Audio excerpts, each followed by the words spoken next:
Let's continue with our stoichiometry map with a focus of mass-to-mass problems. It is very important to understand that the steps are the same. It is a pattern that you need to follow.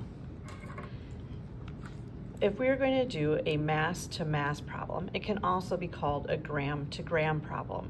Grams are the units for mass. Problems can be given to you in mass and asked for you to find them in grams. Problems can be given to you in grams and asked for you to find them in mass. They're asking the exact same thing. In order to do mass-to-mass problems, we'll have to realize that to go from grams we have to go into the moles. That is step one. And then those moles will be converted to the moles of unknown for 2. And then the third step is converting it to grams. So all of our mass-to-mass problems are 3 steps. Let's look at an example.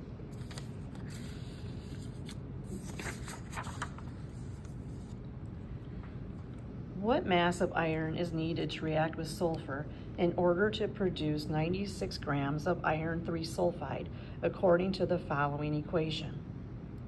It's important that we read for the words mass or grams.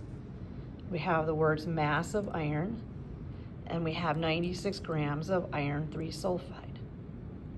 Once we identify our key terms, I highly recommend that you list what you know and what you're trying to find. So I'm looking for the mass of iron. So under iron, I'm going to put question mark G. I'm given the 96 grams of iron 3 sulfide, so I write it as 96 grams. This is going to help us organize our thought process as our problems become more complicated. For now, we know that we're starting in grams and we're going to grams, and that is doable. So what I would then do is I would start with my 96 grams of Fe2S3.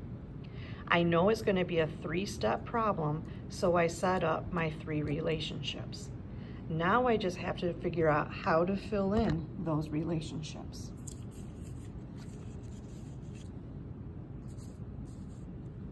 So I'm going to take the 96 grams of Fe2S3 and I'm going to multiply it by my first relationship. Now, as we know, my grams of Fe2S3 are in the numerator. That means the grams of Fe2S3 have to go in the denominator so they can cancel. My cheat says if I start in grams of Fe2S3, then I get to go into moles of Fe2S3. So that is what I fill in for my numerator. What values do I put in this portion? Well, we learned that anytime you go from grams to moles or moles to grams, the mole is always set equal to 1. So I find my mole and I give it a value of 1. Now my mass means that I have to use the periodic table. I've got to calculate the molar mass using the periodic table, using my formula of Fe2S3. So we've learned in the past that we break this down and we say that we have 2 irons for every 3 sulfurs. I go to my periodic table, I look up iron, it says 55.85. I have to multiply it by 2. I look up my sulfur, sulfur's 32.06. I have to multiply it by 3. And then I add those 2 values together to get the molar mass. So here I'm going to replace it with 207.88 grams.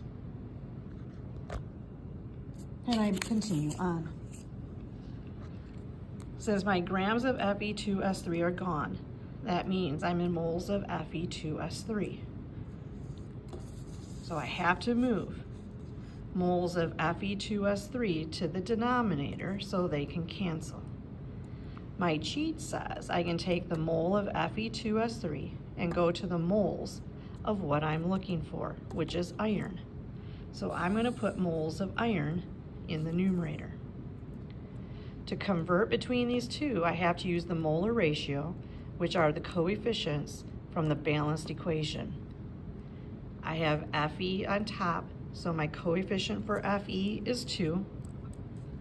I have Fe2S3 in the bottom. The coefficient is an understood 1. Now I'm in moles of Fe, so I move that to the denominator, and I can then take my moles of Fe and I can go to grams of Fe.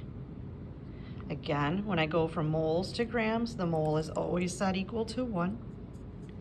And I put the mass of Fe, which is 55.85, here in the numerator. Now I'm ready to use my calculator to solve the problem. I'm going to take 96 divided by 207.88 because the number's in the denominator. Then because this is on top, I'm going to multiply by 2, and it's on top, I'm going to multiply by 55.85. When I plug it into my calculator says 51.58, and more decimal or more places, but 51.58. But when I look at my original number, there's 2 significant digits. Generally, my answer will be in the same number of sig figs as what I started with. Let's see why. Here I have 2 sig figs, 5 sig figs, 4 sig figs. I don't pay attention to the 1 placeholders, and I don't pay attention to the ratio. Okay? The ratio is just telling me a recipe of how many to how many. So since 2 is the smallest number of sig figs, my answer has to go to 2 sig figs, and this becomes 52. Since I solved for the grams of Fe, that means that's what my units should be. So 52 grams of iron. Let's try another practice problem.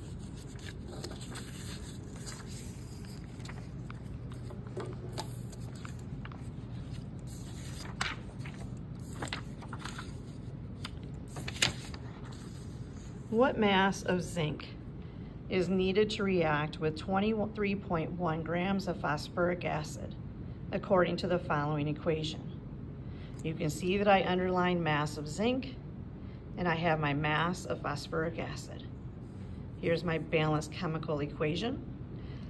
This is phosphoric acid here. Now you don't need the parentheses around that. I just kind of used that there to help with balancing for those that had to balance it. So you can see that I had phosphate. I had 2 sets over here, which means that you had to have a coefficient of 2 to get 2 sets over here. But I'm going to make my list. I'm looking for the mass of zinc, and I have this mass of phosphoric acid.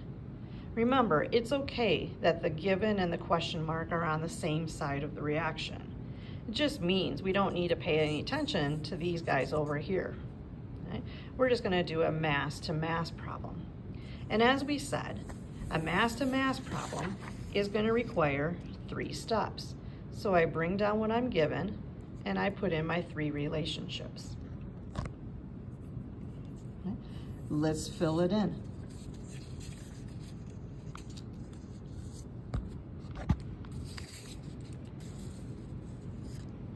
So since I'm given grams of H3PO4, that means in my first relationship, I have to put the grams of H3PO4 in the denominator so they can cancel out.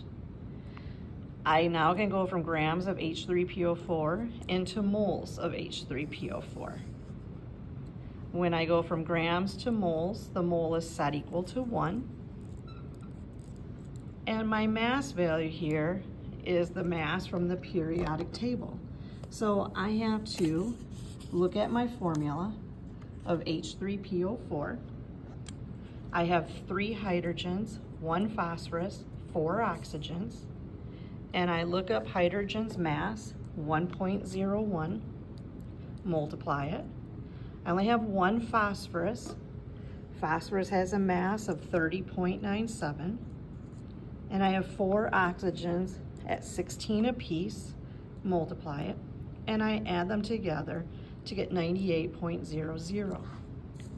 So I come in here and I report this as 98.00. Now I'm in moles, I'm here. I'm in moles of phosphoric acid. That means that it becomes my denominator. And my moles of phosphoric acid says I need to go to what I'm looking for. And according to my problem, I was looking for zinc.